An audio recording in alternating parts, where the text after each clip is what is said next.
So then you now kind of have 2029 set as this hard line where even some existing products could become potentially obsolete, potentially not able to meet new grid codes without a waiver. And you start to see, I think, maybe when like a big shift would have to happen in terms of inverter procurement. Why isn't it as catastrophic as the headlines would suggest? So they're saying an inverter is something that contains wireless communication devices.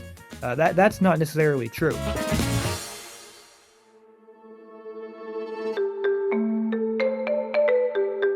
Within about 4 months from each other, the US and the EU both moved against the same piece of hardware, the inverter. In March, Brussels banned inverters from quote-unquote high-risk vendors. That's mainly Chinese suppliers, from any EU-funded solar or storage project. And then in July, the FCC in Washington added foreign power inverters to its covered list, which is the same list that is used for banned drones and telecom gear. Two governments, two completely different legal tools that are both aimed at the same target. And inverters aren't some niche component. They are the piece of equipment sitting between every solar panel or every battery and the grid. I'm Sylvia Leyva Martinez, and this is Interchange Recharged, Wood Mackenzie's podcast where we explore how innovation, finance, and policy intersect to shape the global energy system. My guest today knows this corner of the industry better than almost anyone else. Joe Shangraw is a research analyst here at Wood Mac, and he's part of the solar research team, where he leads the coverage on global inverter and tracker industries. He's the lead author of Wood Mac's inverter and tracker market share reports and rankings, which many of you are familiar with, and he has spent the last year watching cybersecurity policy collide with solar supply chain right in real time. Joe, welcome to Interchange Recharged. I'm so excited to have you on the show. Thank you. Happy to be here. There has been a lot of movement on the inverter side at different regions in the world. So let's get started with Europe, because that's where everything started, right? So walk us through what the European Commission actually do in March and how did they achieve it without a parliamentary vote? Right. So, it's been a busy year for inverter policy, and maybe to even take one more step back, it all really stems from what's happened in the global inverter manufacturing and kind of the full industry landscape. So, 10 years ago, we had a lot of European brands, some Asian brands, Japanese brands, a few American brands, all were the leaders in the solar inverter space. And really over the past 10 years, and we've seen this in a lot of different industries where manufacturing gets outsourced to China, and then China has made a lot of, both businesses and the government strategic decisions to really invest in that manufacturing, to gain a lot of the skills, to improve that manufacturing, take a lot of that IP, and develop their own IP within China. And what we're left with is now a lot of really large Chinese companies, Huawei and Shangraw, to name a few of the two most prominent, that have really taken over the entire global inverter market with really strong products, with super scaled manufacturing, low prices. And all of this together has meant that now the European and also the US industries are somewhat reliant on these, high quality, but still foreign manufactured products from these companies. Yep. So to go back to Europe, and, there's been some policy over the past several years, which has kind of hinted that some of this was coming. Some language in certain cybersecurity policy that started to identify Chinese vendors as high risk. We saw that in the telecom industry as well first, and then now that's kind of moving to the inverter space. Yeah. A policy to protect domestic manufacturing as well, trying to make sure that European, like I mentioned, there are still some European inverter manufacturers, and just making sure they're protected. They can continue to make investments without feeling a lot of these external pressures from low-cost imported products. So all of these together are what influenced the European Commission to make this decision. And similarly to how the U.S. executive branch can, interpret pre-existing laws and figure out how to carry them out, they didn't have to go through Parliament in order to control European-funded projects. So projects that are receiving grants or low interest loans through the European Investment Bank and other European funding of national or international, funding mechanisms. They actually have the ability to kind of control how that funding is used. And that's what they were able to do is ban all public EU funding of projects that were going to use Chinese-made inverters. That also gives them a lot of flexibility in how they want to define a Chinese inverter. They chose to define that based off of the country of the headquarters of the manufacturer. So even though there are a few plans of Chinese companies to manufacture inverters in Europe, those theoretically will not be able to get around this ban. I think if you were to go through Parliament, right, there's a longer process, there's more public comment. So this was a way that they could take a bit of a decisive action with a bit of a smaller and more contained scope and kind of now give more time for the industry to react and maybe see if future policies are needed, to see how the Chinese businesses and government respond to this policy. So still a lot that can play out within Europe. Yeah, so there's a lot to unpack here. So one thing that comes to mind, and we will touch on what has happened in the US more recently, but the EU, you mentioned cybersecurity. So it seems that the mechanism that the European Commission is using is this foundation on cybersecurity, not necessarily thinking about trade policy and what you mentioned on this migration of IP know-how from different players to China. So why is this relevant, or why is that distinction on focusing on cybersecurity so important?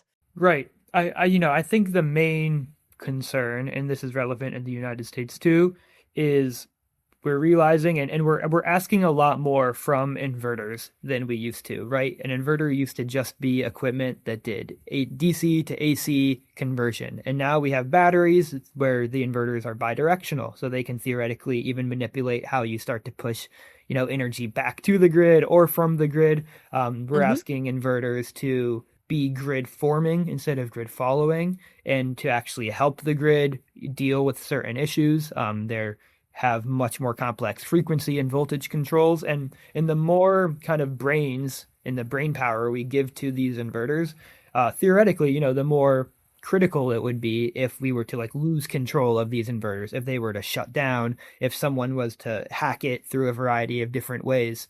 So of course there's a lot of protocols in place for that don't really have anything to do with where the manufacturer is based. Protocols that go through the inverters generally get reviewed by some sort of third party before they get pushed. But I think there's always risks on how could people circumvent that. Yep. Part of that is just remote hacking, and we'll get to that. Whereas specifically Wi-Fi devices or wireless communication could be even more at risk of short range hacking. But the risk here, and lots of different European trade groups and investigative bodies and researchers and US groups and councils, everyone has put out certain reports saying there is some risk here that needs to be mitigated. And because specifically China is more of a high risk country in the lens of both Europe and the US for a mix of trade policy, and is less allied, we tend to see these Chinese companies being targeted here, especially if there's doubts about if the Chinese government has influence in Chinese headquartered companies and how they would behave. Perfect. And it seems that this becomes more and more relevant because on one end, as you mentioned, as inverters become more sophisticated, more intelligent, and can provide more functions, there is also more exposure because there is more communication between an asset and the grid.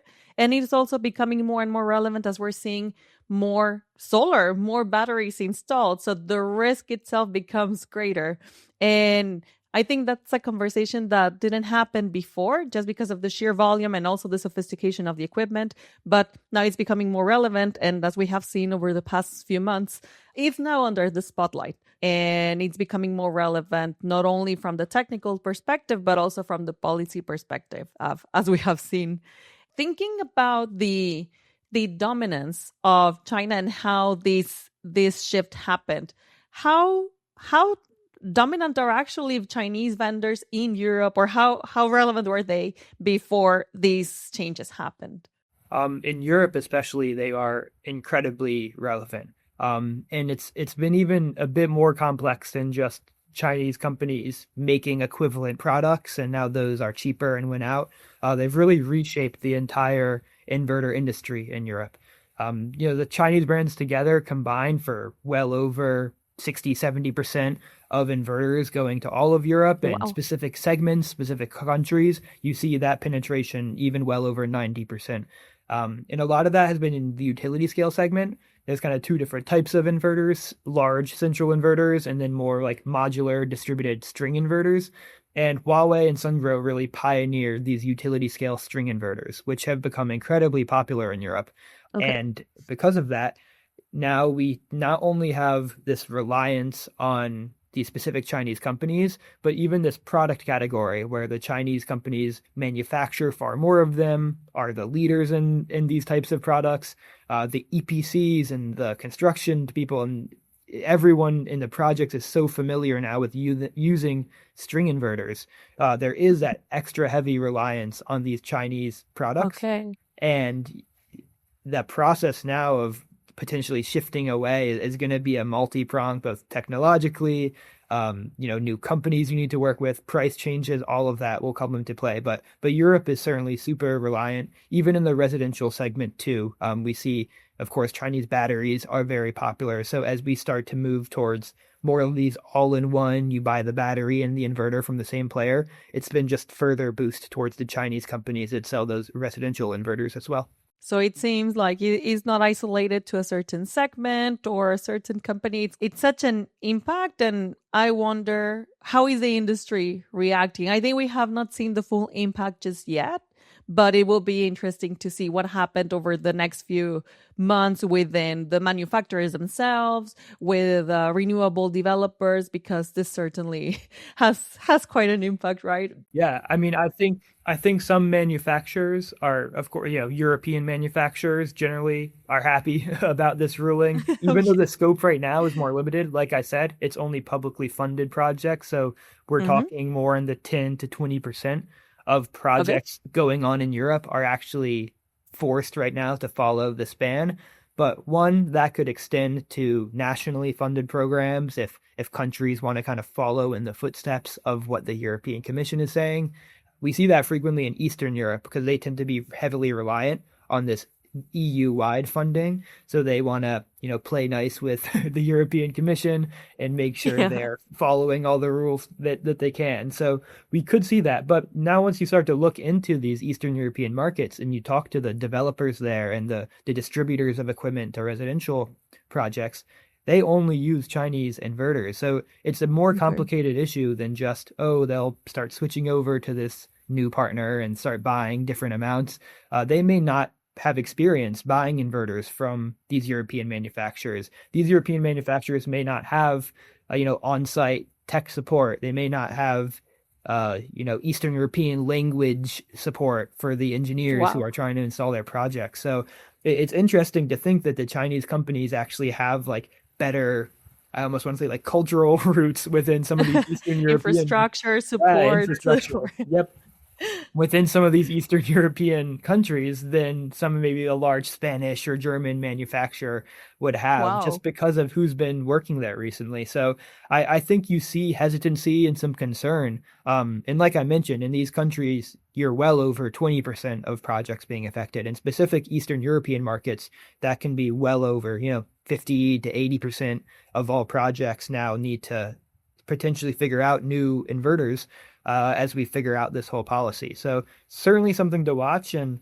we're doing more analyses. So stay tuned to future Wood Mac reports as we kind of start to figure out how much this is actually going to impact solar build out, project delays, all of that. Can't wait to read it. It's going to be a very, very good read. Okay, so we've covered Europe, which is where everything started. Fast forward, July 28th, Washington. The Federal Communications Commission, FCC, added foreign power inverters to its covered list. So, what triggered that? I mean, there has been a lot of back and forth, particularly on Chinese policy, although it's not explicitly mentioned like that within the ruling. So, how does the justification from the FCC compare to what you just mentioned on Europe? Yeah, so I think it's a similar justification. In short, they point to the same risks of cybersecurity concerns. The exact quote from the ruling is that they say it posed threats to both U.S. economic and national security, and those are based on vulnerabilities in the grid that are brought by having whether it's just foreign inverters in general or specifically foreign inverters with wireless communication may be vulnerable to hacking equipment devices. And, we can get into the whole scope of this a lot more and the specific definitions, but the general cause of this right now it's very similar, and it's rooted in maybe some people being uncomfortable with our reliance. Right now, over a third of the existing fleet of inverters in the United States is from Chinese headquartered companies. So that's of all solar that was built over the past 10 plus years. And that number has even risen in recent years. And the new shipments we've been tracking from, 2023 to 2025, we're now approaching more around 50% of all inverters being installed in the US are coming from Chinese headquartered companies. And a lot of those don't come directly from China. And that's why maybe tariffs aren't always such an easy solution to this issue and we've seen that right with solar modules. People continue to move around factories and it's hard to track all of that. So I think that's why using kind of this new ban covering the technology of the inverter rather than just a price control is the most recent strategy.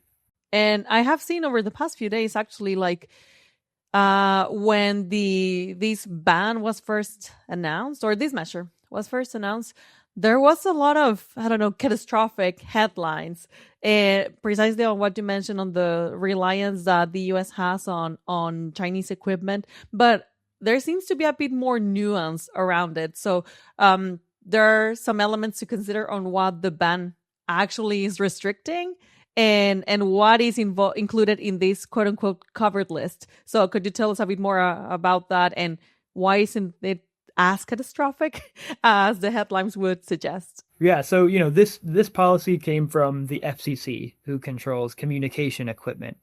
It's a bit different than maybe some similar bans that would go through Department of Commerce. They can do more broad trade restrictions, but happening through the FCC means they're most interested in radio frequency emitting devices. That's where they have the most jurisdiction, the most control.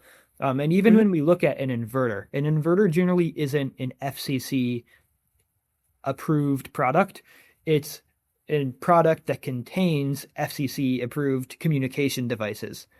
So you go through a different process of approval if you're just a big electronic that doesn't have intentional wireless emitting technologies in it. And this is what's caused a lot of the confusion over this ban, is because in the FCC's definition of a power inverter, in this most recent notice that the ban they put out, they included both one prong being an inverter is something that converts DC to AC or vice versa, which everyone agrees upon. And then the second prong is that the inverter, and I'm quote, contains components that enable remote communication control, such as Wi-Fi, cellular, Bluetooth, or similar connection. So they're saying an inverter is something that contains wireless communication devices.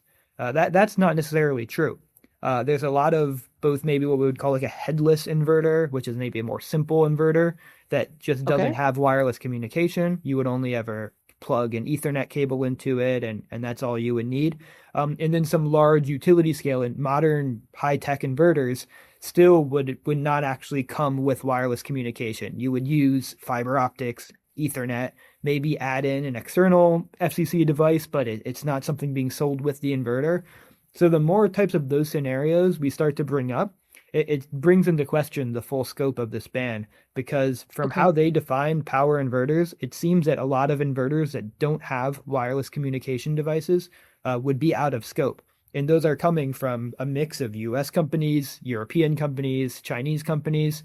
So it really opens up the door to, will this ban, is this intentional? Is it intentional that the ban is only covering wireless pieces? And if so, do they have future plans to try to address the large scale grid inverters that many of which may still be imported to the US from Chinese companies or other foreign entities? So something worth following, and I think we need more FCC clarity before we can make any kind of final decisions about how this will be interpreted, whether that was intentional. Right. And in some ways you could guess like maybe this was intentional of them to use the wireless wording, because there are different types of security risks based on wired communication and protocol and wireless.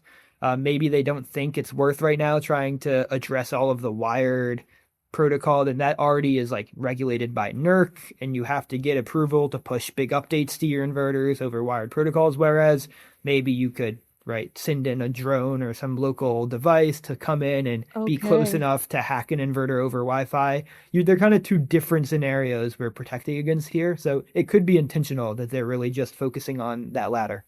I mean that nuance would definitely be more aligned with the whole purpose of this ban, right? So I agree that maybe it is intentional, but we definitely need to keep track of, okay, how is this implemented, and if we should be expecting any changes once it's realized that, oh, the scope is relatively limited compared to the power that an inverter can have, right?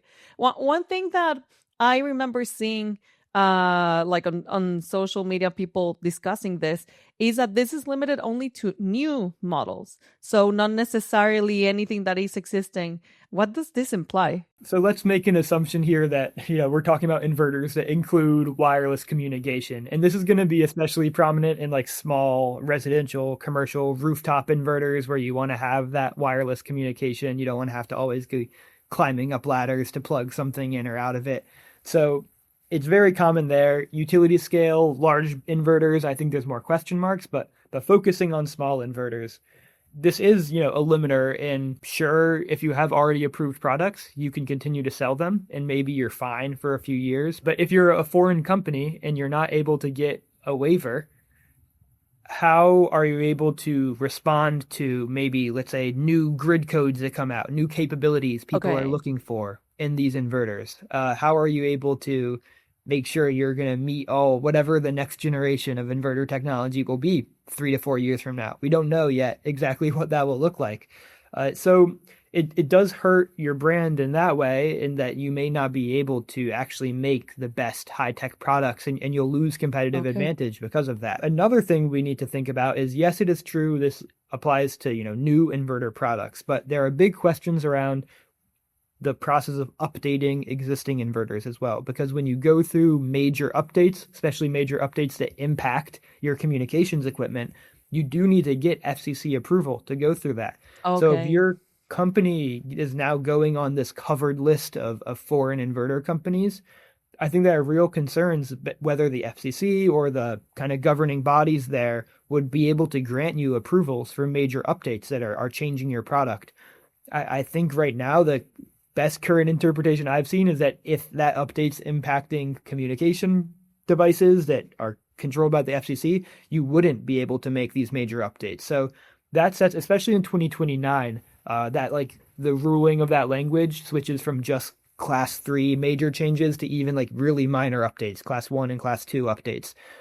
So then you now kind of have 2029 set as this hard line where even some existing products could become potentially obsolete, potentially not able to meet new grid codes without a waiver. And you start to see, I think, maybe when like a big shift would have to happen in terms of inverter procurement. So there's a lot of movement, a lot of items to consider, and the changes, like this change has been very sudden. So there has been limited time yet to see any reactions from the market. But is there anything that you have seen from the manufacturer side, for example, and how is this different between Europe and the US? Because the impact to installations is different, the developer pool is different as well. So anything you can share on that point? Yeah, I think in terms of the manufacturers, one thing I haven't seen much of yet is the idea of maybe manufacturers like trying to claim they aren't a Chinese entity, or a lot of Uh-huh. that politics of it. We saw some of that in like the module industry and all of these tariffs on specifically, Chinese solar panel companies. I haven't quite seen that type of divestment and changes in ownership structure yet. It could come now that these bans are in place, but something to look for. It hasn't really been super common yet. What we are seeing right now in the US for this FCC ban are people, I think, trying to look at their products, and if they don't think they're in scope of this ban because they have products that don't have integrated wireless components, they're Mm-hmm. trying to make that known to customers that they're out of scope and they shouldn't have any issues or worries about this. I think so for some companies, it's a fine argument to make. For others, maybe they are trying to really stretch the definition here and try to provide peace and calm to all of the customers. But people are starting to make decisions. And if you're going to make your procurement decisions based around maybe some, I won't call it a loophole, but some sort of just very specific, ambiguous wording, I think that's a risky decision in the US. And of course, we need to look forward. More policy could come into play that bans a wider scope of foreign inverters or extends it to new types of products. And people feel that, right? And the tariffs that the industry has had to deal with, people understand that there are risks in procuring anything besides a domestic inverter right now. So we already see people willing to pay that premium. Inverters are not generally the most expensive part of your solar system for large scale projects. They're normally less than 10% of the project cost. You'd be willing to pay a bit of a premium there if it ensures that you're not going to have to deal with, replacements or new contracts or all sorts of potential roadblocks in the future. So we do see that happening, and the domestic manufacturing industry is responding and committing to more manufacturing within the US. People are moving in that maybe historically have been hesitant for the past few years. It does seem to be there's been a shift now in people who are ready to commit to, getting around all of the current and future policies that are really hindering the imports. And how easy is it to, move the supply chain for inverter production from, let's say, from China to any other region? I'm asking because, and you have been mentioning this throughout the episode, we have already seen a lot of this within the module supply chain. I always say that it's like a game of whack-a-mole. It started in China, then everything moved to Southeast Asia, like Cambodia, Malaysia, Thailand, Vietnam. And then it moved to Ethiopia, Indonesia, Laos, and it keeps moving, right? So how easy is it to, build a new inverter factory or securing that IP? Is there as much flexibility as we have seen within the module space? Yeah, I think if you kind of go back one layer and start to look at a few of the critical components that go into these inverters, right? The actual transistors, the power modules doing the switching technologies. You can source from Europe, you can source from Japan, you can now source from the US, a big growing industry there. It's a bit almost, I want to say, tangential to this whole AI chip and power electronic boom. So in some ways, it's kind of getting helped along by that and investment happening in that space. So with all of that existing, I think we see at least some sort of diversified manufacturing being possible, where you may have a few different suppliers. Some are domestic, some are foreign and Chinese, some are foreign and non-Chinese, all at play. And if you need to maybe cut back or move around, there should hopefully be enough capacity to go around. But I think there's probably a few specific components where we could start to see some constraints if people are all trying to shift away from certain suppliers towards the two US factories. We could start to see a bit of a crunch there. But as long as some of those smaller subcomponents are allowed to come from, some international vendors still, I think there's this whole conditional approval waiver system too, where if you can explain that most of your product is being sourced from, the US or low risk allies, but you have a couple small products coming from China or elsewhere, you can still get approval if it's not deemed a major security risk. So I think there are going to be pathways in general for this, but it is useful. And actually another thing worth noting is the definition of a domestic inverter in this FCC notice does require 65% of the inverter cost to come from US subcomponents, which right now that's a more strict definition than, let's say, what people needed to get the 45X manufacturing tax credits. For those, you just have to build your inverter in a factory in the US and you were good. So some of these companies that have already moved to the US may also be looking around at, wait a minute, I was getting all my parts from Japan, or I'm getting all my parts from Germany. Let me figure out if there's someone in the US who can get me to that 65% mark. So there'll be a scramble. And I think now, though, there's enough demand that we can see more build out of that over the next few years within the US. How easy is it to achieve that 65%? Because again, thinking about the module space, the I think, I don't know, 90% of the upstream component supply chain for Yeah. modules, it's like not only Chinese, it's just like based out of the US. So is it easy to obtain those subcomponents? Is there like a learning curve that is going to happen? Or how quick or fast can that learning curve be? Is it that difficult? Right. Well, to maybe, let's say, use the domestic content tables as a bit of a proxy, right, where they try to break down the inverter components and roughly how much they cost. If we look at that for residential inverters, and for what it's worth, most of these are already being manufactured in the US, right? SolarEdge, Enphase, Tesla are the three big names providing Mhm. inverters for residential solar projects, and they all have US manufacturing. They're all getting the tax credits they need, and they were incentivized pretty heavily under the IRA to be that main part of your solar project that meets the domestic content. So they all for years have been figuring that out, and they all can provide inverters that can probably cross this 65% threshold, no issue. Okay. If you look though to the utility scale inverters that we're moving to the US, whether for logistics reasons or just trying to get ahead of future policy, not all of them move this whole supply chain. So I think that is where Okay. we want to look at, could there start to be some constraints popping up?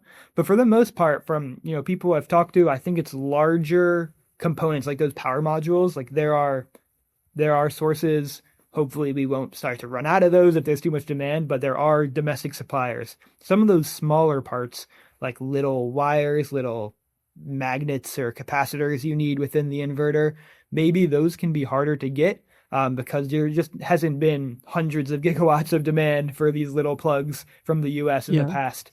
So that's more of just an issue of, will someone decide to open a US factory now that there is demand? But in whether all of those little components can kind of add up, right? The electrical parts in the official IRA definition, if those add up to 20-30% of your total inverter, maybe we do start to have some companies who would struggle to meet this 65% mark. But like I said, there is this waiver process too. So I think if you're close and it's only these electrical parts that you're getting from international sources, you may be able to pretty easily get a conditional approval waiver, be able to sell in the US, no issues. Yeah, I think it's going to be interesting to see how the industry reacts because on one end we keep hearing the increase in demand, the expected load growth that is going to happen all across the US, and in Europe we're also expecting higher levels of load. But also like you have these mixed dynamics, right? Because yes, there is near term load, but then what happens after the 2030 tax credit cliff for solar? Storage is a bit more sustained, but I mean that doesn't sustain the total growth that we were expecting compared to solar. So what's going to happen there? But also you have like how the ban in the European Union kind of offsets like any decrease in demand in like 2030 plus in the US. Like that's another option for manufacturers. Like that's another route for them to redirect their products. So I don't know, thinking of an investment decision for a manufacturer, it's not an easy feat right now. I mean, not that it has ever been, but like now more than ever, like you need to make a decision based on not only the current policy, but its effect in the next 4 or 5 years and even further out. So Yeah, and maybe a bit of optimism on that front is because you're right. I think even if right now we're seeing there are 50 to 100 gigawatts of demand for these domestic inverters, like, will that exist after 2030? Maybe, maybe not. yeah. But 2 points. One, like you mentioned, storage, of course, will continue to be a driver. A lot of these large scale inverters I'm talking about, you can pretty easily convert solar inverter manufacturing lines to storage inverter manufacturing lines, in which case you can kind of move back and forth depending on where demand is.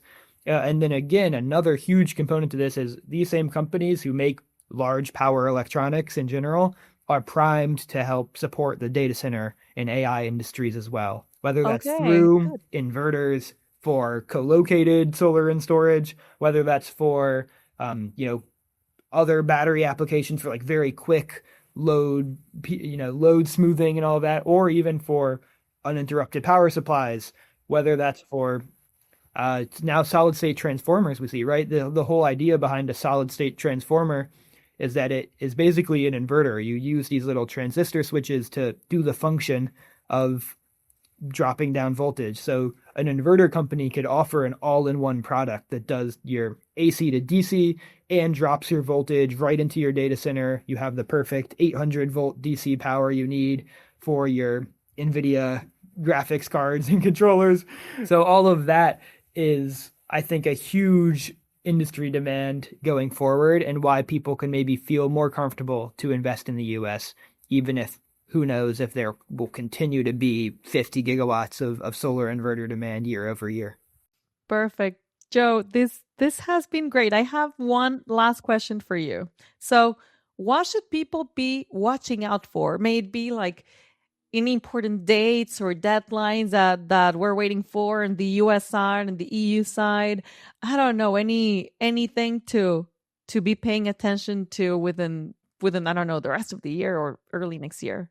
Yeah, I mean, of course, there's a lot to look for. I think in Europe, I'll start saying that we mentioned this is the European Commission made this decision, but the European Parliament is not ignoring this issue of cybersecurity. I think we're expecting sometime in the next few months some more clarity from Parliament about how they're going to update their cybersecurity policies, whether they will potentially also start to list certain, foreign or Chinese vendors as high risk. We could continue to see more strict regulations happening there beyond just these EU-funded projects. That scope could expand well beyond 20% of projects there.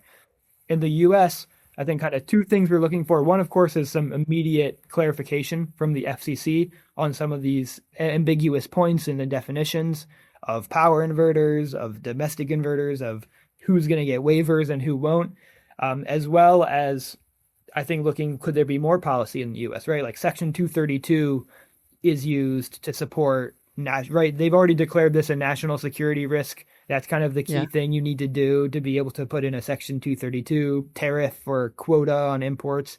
So that could always happen if they decide this isn't having the impact they wanted it to. You can also go directly through Department of Commerce. They can put restrictions based on similar national security risks. So lots of different mechanisms the U.S. government could do to extend this if they're interested in it or if there's enough demand to do so. So I think we're watching for more policies in both places to expand the scope of these now already existing bans. I don't think it's over yet. And of course, for the US too, I mentioned like 2029 is when a lot of minor updates could start to get banned. Are we going to see people looking ahead, thinking about, do I need to replace my inverters early? Do I need to start to look for alternatives now so I don't have an obsolete or non-grid code conforming product? Could be some extra expenses people are trying to figure out if it's worth paying sooner rather than later to switch to a domestic inverter or a non-covered inverter. But thank you for having me on. It's always great to try to talk through this and figure it out together. And thank you. Thank you so much for joining me today. This has been great. Thanks, Sylvia. That's Joe Shangraw, research analyst at Wood Mackenzie Solar Research Team, covering global inverters and trackers. If you want to go deeper on any of the numbers that we covered today, our Solar Inverter Landscape Report and our note on the EU inverter ban are both available at woodmac.com, and they will also be available on the show notes. Thank you, everyone, for listening today, and I'll see you in 2 weeks. Thank you so much. Muchas gracias. See you soon.